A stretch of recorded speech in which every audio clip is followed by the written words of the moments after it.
नमस्कार, स्वागत है आप सभी का टीवी9 भारतवर्ष पर। आपके साथ मैं हूं गौरव अग्रवाल और वक्त हो चुका है देश के number 1 show super prime time का। सबसे पहले बात कोरोना की करते हैं। कोरोना वायरस के विरुद्ध वैश्विक युद्ध चल रहा है। हिंदुस्तान में इस वक्त चिंताजनक स्थिति है। भारत में कोरोना की दूसरी लहर के कहर को बाहरी साजिश के तौर पर भी देखा जा रहा है। चीन के मंसूबों पर सवाल उठ रहे हैं। चीन इसलिए भी सवालों के घेरे में है क्योंकि जब मुश्किल वक्त में पूरी दुनिया भारत के साथ खड़ी है, तब चीन भारत के खिलाफ साजिशें रच रहा है। एक तरफ पाकिस्तान के साथ मिलकर कब्जे वाले कश्मीर में साजिश रच रहा है, तो दूसरी तरफ भारत की वैक्सीन डिप्लोमेसी को फेल करने में जुटा है। इन सब के बीच चालबाज चीन 5 गुना अधिक कीमत पर भारत को ऑक्सीजन कॉन्सेंट्रेटर्स भी बेच रहा है।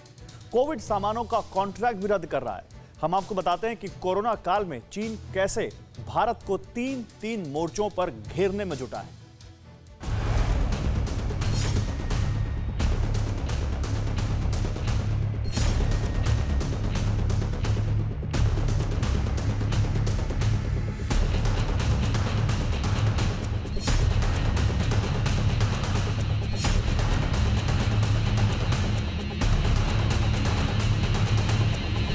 जब कोरोना के कहर से हिंदुस्तान का कोना कोना कराह रहा है, जब वुहान वायरस के विध्वंसक विस्फोट से भारत में बेहिसाब तबाही मची हुई है, तब भी बीजिंग में बैठा विश्वासघाती बादशाह साजिश को नया आकार दे रहा है।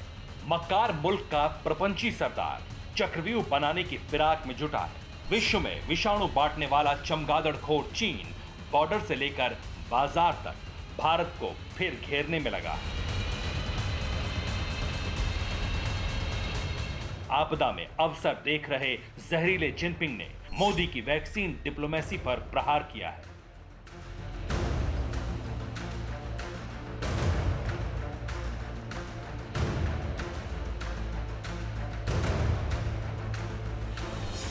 कोविड से जुड़े सामानों को सीधे टारगेट किया है।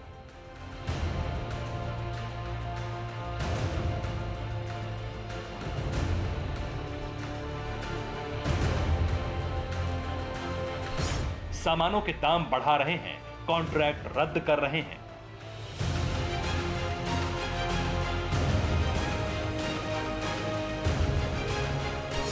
गिलगित बाल्टिस्तान में भारत के खिलाफ साजिश।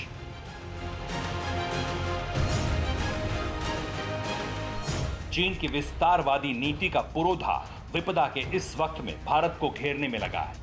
ड्रैगन हर मोर्चे पर भारत को नुकसान पहुंचाने की फिराक में है। जिस वैक्सीन पॉलिसी से प्रधानमंत्री नरेंद्र मोदी ने शी जिनपिंग के मंसूबों को मटियामेट कर दिया था, उसी पर ड्रैगन ने चोट करने की कोशिश की है। कोरोना की दूसरी लहर के बाद भारत ने अपने पड़ोसी देशों को वैक्सीन भेजना बंद कर दिया और जैसे ही ये मैत्री योजना पर रोक लगी, यहीं पर चीन को मौका मिल गया। अब चीन भारत के पड़ोसियों को वैक्सीन भेजकर उन्हें लुभाने में जुटा हुआ है। चीन के टारगेट पर भारत का पड़ोसी देश बांग्लादेश है, श्रीलंका है और नेपाल है। ये तीनों वो देश हैं जिन्होंने मेड इन चाइना वैक्सीन लेने से साफ इनकार कर दिया था। कई देशों ने चीनी कंपनी साइनोफार्म की वैक्सीन को बैन कर रखा था, लेकिन भारत से टीकाबंदी के बाद तीनों देशों को साइनोफार्मा की वैक्सीन की इजाजत देनी पड़ी। बांग्लादेश को चीन ने बुधवार को 5 लाख वैक्सीन डोज मुफ्त में दी, जबकि बांग्लादेश को उससे 4 से 5 करोड़ डोज खरीदनी होगी। चीन ने भारत के तीनों पड़ोसियों को मुफ्त में वैक्सीन दी है, लेकिन इसके पैसे भी चीन भारत से वसूल रहा है। जिनपिंग के आदेश पर चाइनीज कंपनियों ने कोविड से जुड़े सामानों के दाम में बेतहाशा बढ़ोतरी कर दी है। ऑक्सीजन कंसंट्रेटर्स की कीमतें 5 गुना तक ज्यादा बढ़ा दी है। $200 में मिलने वाले 10 लीटर के ऑक्सीजन कंसंट्रेटर के बदले 1000 से $1200 तक वसूल रही हैं। कई सप्लायर 10 लीटर के कंसंट्रेटर की कीमत लेकर 5 लीटर या 8 लीटर के कंसंट्रेटर दे रहे हैं। 2020 में जब त्रासदी की शुरुआत हुई थी, तब भी चीन ने वेंटिलेटर्स की कीमत $6000 से बढ़ाकर $30,000 कर दी थी। हालांकि चीन की शैतानी सोच का भारत ने जबरदस्त विरोध किया है, लेकिन झूठ बोलने के लिए विख्यात चीन कीमतों में बढ़ोतरी से इनकार कर रहा है। चाइनीज कंपनियां सिर्फ दाम नहीं बढ़ा रही हैं, बल्कि फार्मा कॉन्ट्रैक्टर्स के सप्लाई को भी रद्द कर दिया है। और तो और कोविड से जुड़े चीजों के सामान की सप्लाई जिस कॉरिडोर के जरिए होती थी, उस रास्ते को भी बंद कर दिया है। चीन की सरकार ने वहां की सरकारी सिचुआन एयरलाइंस की भारत से उड़ान पर रोक लगा दी है। चीन की प्रपंची सरकार ने सिचुआन एयरलाइंस की भारत के 10 शहरों से उड़ान पर रोक लगाई है। इसके अलावा अब चीन के फार्मा सप्लायर्स ने भारत को कच्चा माल का कॉन्ट्रैक्ट रद्द करना शुरू कर दिया है। चाइनीज सप्लायर्स इस मुश्किल वक्त में रेमडेसिविर और फेविपिरावी जैसी दवाओं का कच्चा माल देने में आनाकानी कर रहे हैं। अगर दे भी रहे हैं तो इसके बदले मनमानी कीमतें वसूल रहे हैं, जबकि चीन की रेड क्रॉस सोसाइटी अपनी भारतीय यूनिट को दान दे रही है। कोरोना काल में चीन की चालबाजियों के बीच में एक महत्वपूर्ण सवाल यह है कि क्या भारत किसी बड़ी साजिश का शिकार हुआ है? क्या भारत में जो ये कोरोना की दूसरी लहर है, ये किसी दुश्मन देश के षड्यंत्र का नतीजा हो सकती है? क्या भारत पर जैविक हमला हो सकता है? ये सवाल इसलिए भी उठ रहे हैं क्योंकि कोरोना की दूसरी लहर इस कदर कहर बनकर टूटेगी, इसका अंदाजा किसी को नहीं था। दूसरी बात ये कि भारत को छोड़कर किसी भी पड़ोसी मुल्क में ऐसी तबाही नहीं मचाई है कोरोना ने। और सबसे अहम खुलासा ऑस्ट्रेलियन अखबार ने किया, जिसके दावों की माने तो चीन 2015 से विध्वंसक वायरस बनाने में लगा था। ऐसे में भारत में कोरोना की दूसरी तबाही के पीछे बाहरी ताकत के हाथ होने की आशंका बढ़ रही है। चीन पर शक इसलिए भी ज्यादा हो रहा है क्योंकि एक ऐसा वक्त जब भारत में मानवता खतरे में है, तब पूरा विश्व मिलकर भारत के साथ मजबूती से ये लड़ाई लड़ रहा है। लेकिन चीन पाकिस्तान के साथ मिलकर गिलगिट बाल्टिस्तान में साजिशें रचने में लगा है।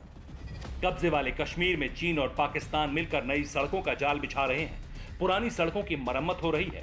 लेह के दूसरी ओर गिलगित बाल्टिस्तान में स्कर्दू तक पहुंचने के लिए पुरानी सड़कों को नए सिरे से जल्द पूरा करने में जुटा है। इस सड़क के पूरा होने के बाद पाकिस्तान की सेना को कारगिल, सियाचिन, बटालिक और चोर बाटला की तरफ पहुंचने में आसानी हो जाएगी। जगलोट से स्कर्दू तक की दूरी 167 किलोमीटर की है और इस पूरी सड़क को पक्का किया जा रहा है। इतना ही नहीं, सड़क पर मौजूद तीव्र मोड़ को भी ठीक किया जा रहा है। इसके लिए आसपास के पहाड़ों को काटकर रोड को सीधा किया जा रहा है।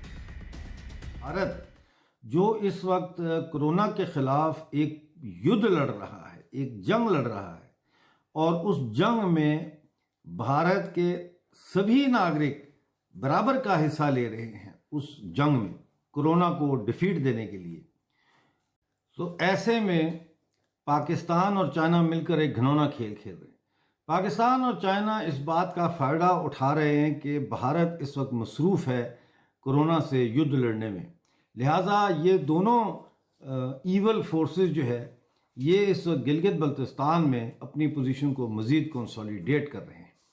और इसके हवाले से पाकिस्तान ने भी, आपने सुना होगा कि सांबा सेक्टर पर जो है वो भारत के अंदर घुसपैठ करने की कोशिश की, जिसको बॉर्डर सिक्योरिटी फोर्सेस जो थी इंडियन, उन्होंने उसको नाकाम बनाया। पाकिस्तान के लिए सामरिक तौर पर महत्वपूर्ण इस सड़क को बनाने का काम वैसे तो पाकिस्तान फ्रंट ऑर्गेनाइजेशन को दिया गया है, लेकिन इस सड़क के निर्माण में एक चीनी कंपनी अहम भूमिका निभा रही है और ये कंपनी इस काराकोरम हाईवे को डबल लेन सड़क बनाने का काम कर रही है। पाकिस्तान और चीन की इस साजिश के बीच जनरल बाजवा ईद मनाने के लिए बॉर्डर पर जा रहा है। बताया जा रहा है कि बीजिंग से आदेश मिलने के बाद अचानक जनरल बाजवा का बॉर्डर पर ईद मनाने का प्लान बना है और यकीनन इसके पीछे साजिश का कोई एंगल है। जाहिर है कि चालबाज चीन अपने नापाक मंसूबों को अंजाम देने की फिराक में लगा है, हर मोर्चे पर भारत को घेरने में लगा है। हालांकि चीन अपनी मंशा में नाकाम होगा, इसका ट्रेलर भारत 2020 में दिखा चुका है। जब चीन ने वेंटिलेटर्स की कीमतें बढ़ाई तो भारत ने खुद रिकॉर्ड स्तर पर वेंटिलेटर बनाए। इस बार मुश्किल वक्त में पूरी दुनिया भारत के साथ डटकर खड़ी है और चीन को उसकी हरकतों का जवाब जरूर मिलेगा।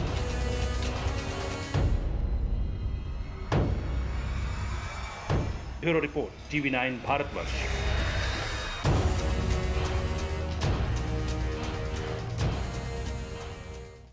अड़ी सोमवार से शुक्रवार शाम 6 बजे सिर्फ TV9 भारतवर्ष पर।